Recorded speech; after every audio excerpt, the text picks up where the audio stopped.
bakit may korupsyon?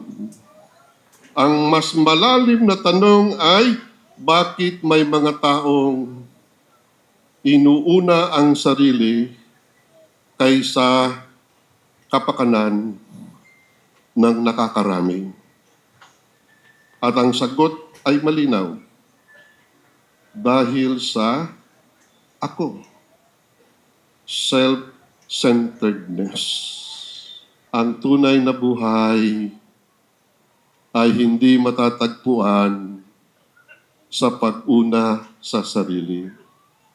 Ang tunay na buhay ay matatagpuan sa pagbibigay ng sarili para sa Diyos at para sa kapwa.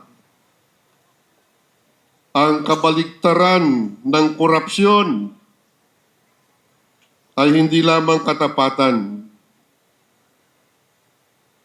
Ang mas malalim na kabaliktaran ng korupsyon ay pagmamahal.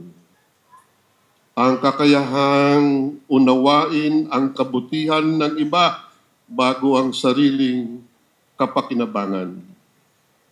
Sapagkat ang taong tunay na nagmamahal ay hindi magnanakaw sa kapwa. Ulitin ko, sapagkat ang taong tunay na nagmamahal ay hindi magnanakaw sa kapwa.